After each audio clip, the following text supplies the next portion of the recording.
Next பார்த்தீங்கன்னா அதோட செயல்படும் விதம் சைக்ளோட்ரான் எப்படி ஒர்க் ஆகுது அப்படின்னு பார்த்தோம். Let us assume the ions ejected from the source S is positively charge. இப்போ நம்ம ஆல்ரெடி சொன்ன மாதிரி எஸ்ங்கிற அயான் சோர்ஸ்லேருந்து அதாவது அயான்ஸ் வந்து எமிட் ஆகுது. இந்த அயான்ஸ் வந்து பாசிட்டிவ் சார்ஜில் இருக்கும். Ejector ion ejector from the source emit ஆகுது. As soon as ions is eject ஆகும் என்ன ஆகுதுன்னா it is accelerated towards the D1. அதாவது என்ன ஆகுதுன்னா எதை பார்த்து ஆக்சிலேட் ஆகுது, நம்ம D1 D2ங்கிறது 2 இருக்குது. ஓகே, D1 D2 அப்படி எதை பார்த்து ஆக்சிலேட் ஆகுது, எந்த டியை பார்த்து ஆக்சிலேட் ஆகுதுன்னா D1 பார்த்து நமக்கு, அதாவது இங்கே எப்படி D1 which negative potential at the time since the magnetic field is normal to the plane of D. Already சொல்கிற மாதிரி இந்த பிளேனோட டியோட பிளேனுக்கு மேக்னெட்டிக் ஃபீல்டு நார்மலாக இருக்கும். இந்த ion undergoes the circular path. நம்ம ஏற்கனவே சொன்ன மாதிரி லொரன்ஸ் ஃபோர்ஸோட கான்செப்ட் படி பார்த்தோம்னா அப்போ அந்த மேக்னெட்டிக் ஃபீல்டுக்கு நார்மலாக ஒரு அயான்ஸ் வந்து சார்ஜர் பார்ட்டிகல் மூவ் ஆகும்போது இட் எக்ஸ்பீரியன்ஸ் லொரன்ஸ் ஃபோர்ஸ் என்ன பண்ணும், அந்த பார்ட்டிகளை வந்து சர்க்குலர் பாத்தில் மூவ் பண்ண வைக்கிறது தான் அதோட வேலை. Okay, the ions undergoes the circular path. After one semi-circular path D1, the ions reaches the gap between D's. Next என்ன நடக்குது, அதாவது ஒரு சர்க்குலர் பாத்தை கம்ப்ளீட் பண்ணிடுது. இப்படி எமிட் ஆகி ஒரு செமி சர்க்குலர் பாத்தை கம்ப்ளீட் பண்ணோன்னே நெக்ஸ்ட் அடுத்து என்ன வரும்னா மிட் பாயிண்ட்டுக்கு வந்துடும், அந்த சென்டரில் கேப்புக்கு வந்துடும்.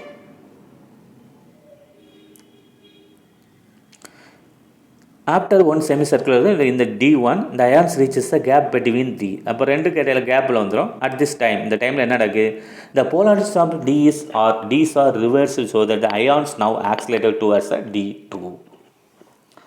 அப்போ polarity at the same time என்ன நடக்குதுன்னா போலாரிட்டிஸ் துருவங்கள் வந்து மாறுது. துருவங்கள் மாறும்போது என்ன ஆகுதுன்னா அப்போ D2 பார்த்து ஆக்சிலேட் ஆகுது. நெக்ஸ்ட் இப்போ D2க்கு வந்துடுது with greater velocity for circular motion. அப்போ போக என்ன ஆகுதுன்னா ஃபஸ்ட்டு இனிஷியலாக வெலாசிட்டி கம்மியாக இருக்குது, போக மோட்டர் சுற்றுற மாதிரி நமக்கு போக என்ன ஆகுது, வெலாசிட்டி வந்து இன்க்ரீஸ் ஆகுது. The circular motion the centripetal force charge particle is provide Lorentz force. அப்போ இப்போ ஏற்கனவே என்ன ஆகுதுன்னா லொரன்ஸ் ஃபோர்ஸ் வந்து அந்த பார்ட்டிகளை சர்க்குலர் பாத்தில் மூவ் பண்ண வைக்குது. அப்படி மூவ் ஆகும்போது நமக்கு எந்த ஒரு பார்ட்டிகள் சர்க்குலர் பாத்தில் மூவ் ஆகுனாலும் நமக்கு என்ன இது எக்ஸ்பீரியன்ஸு சென்டிபெட்டல் ஃபோர்ஸ் நம்ம 11th படிச்சிருக்கோம். ஒரு பார்ட்டிகள் வந்து சர்க்குலர் பாத்தில் மூவ் ஆகும்போது அதில் என்ன இருக்குன்னா மையநோக்கு விசை வந்து செயல்படும். எந்த ஒரு பொருள் வந்து நமக்கு ஒரு வட்டப்பாதையில் இயங்கும்போது ஒரு சர்க்குலர் பாத்தில் வந்து மூவ் ஆகும்போது இது எக்ஸ்பீரியன்ஸே சென்டிபெட்டல் ஃபோர்ஸ், மையநோக்கு விசை வந்து செயல்படும். அப்போ அந்த மையநோக்கு விசையுக்கான சமன்பாடு நமக்கு தெரியும், 11th படிச்சிருக்கோம். மையநோக்கு விசைக்கான சமன்பாடு பார்த்தீங்கன்னா mv²/r. அப்போ லொரன்ஸ் ஃபோர்ஸ்க்கான ஃபார்முலா நமக்கு தெரியும், BQV sin θ. லொரன்ஸ் ஃபோர்ஸ்க்கான ஃபார்முலா பார்த்தோன்னா BQV sin θ. இப்போ தீட்டா பார்த்தீங்கன்னா இதில் வந்து 90, தீட்டாவோட வேல்யூ பார்த்தீங்கன்னா இதில் நமக்கு normal to the magnetic field சொல்லியிருக்காங்க. அப்போ நமக்கு தீட்டா 90 ஆயிரும். அப்போ BQV sin θ sin 90 நமக்கு 1 கிடைக்கும். அப்போ ஃபைனல் நமக்கு என்ன வரும், BQV sin 90 1. அப்போ ஃபைனலாக BQV × 1 = BQV தான். ஓகே, அப்போ ஈக்குவேட்டிங் திஸ் டூ ஈக்குவேஷன் நமக்கு என்ன mv²/r. mங்கிறது மாஸ் ஆஃப் த பார்ட்டிகிள், விங்கிறது வெலாசிட்டி ஆஃப் த பார்ட்டிகிள், ஆறுங்கிறது radius of the circular path. அது நமக்கு தெரியும். ஓகே, அப்போ நெக்ஸ்ட் பாருங்கள் ஆர். இதுலேருந்து நமக்கு ஆர் கண்டுபிடிக்கும். அப்போ ஆரை மட்டும் ஒரு சைடு கொண்டு போயிட்டான் mv²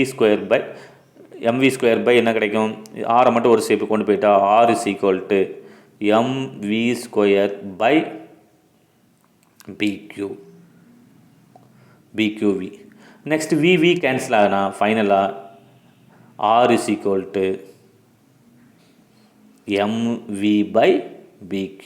mv/BQ.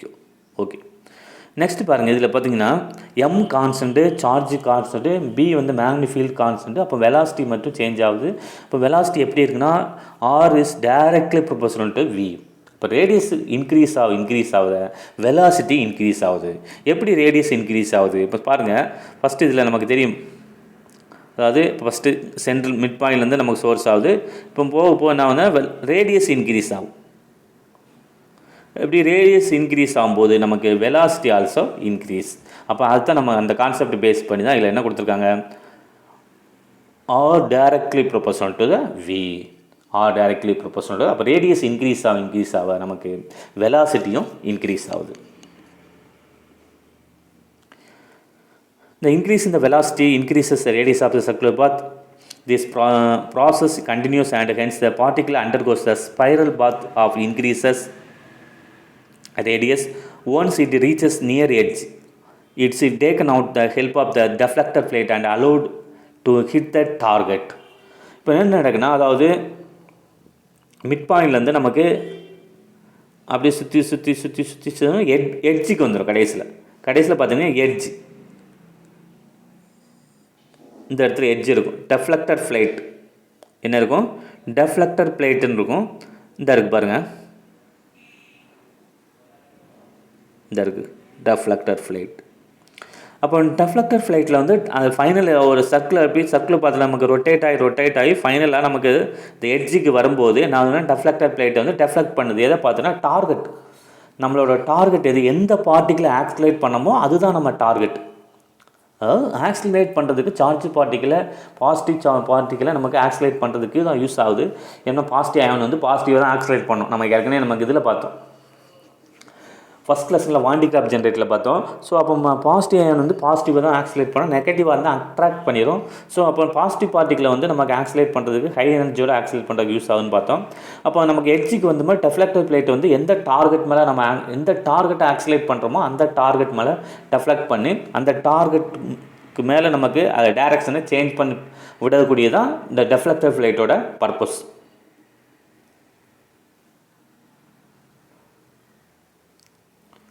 Next, very important condition, the cyclotron operates in the resonance condition. It happens the frequency f at the which position of ion circulates. Its magnetic field must be equal to the constant frequency of electrical oscillator.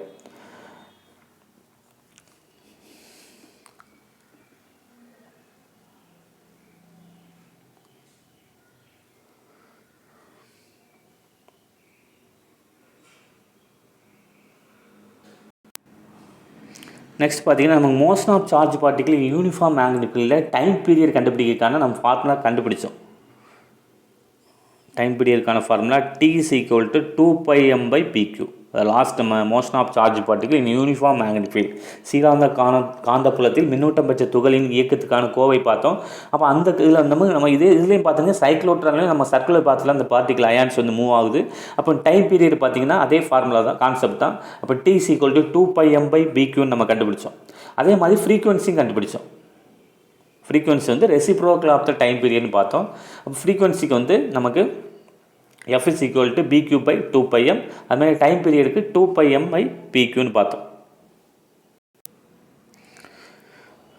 Time நமக்கு ஃப்ரீக்வன்சிக்கு வந்து bq/2πm, அதே மாதிரி reciprocal of the frequency தான் time பீரியட்னு பார்த்தோம். அப்போ T is equal to 2πm/bq. Next பாருங்கள், kinetic energy of mv².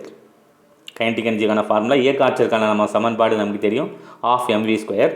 Next பார்த்திங்கன்னா இந்த வியோட வேல்யூ கண்டுபிடிச்சி இதில் சப்ஸ்டியூட் பண்ணால் நமக்கு ஃபைனலாக என்ன கிடைக்கும் பாருங்கள்.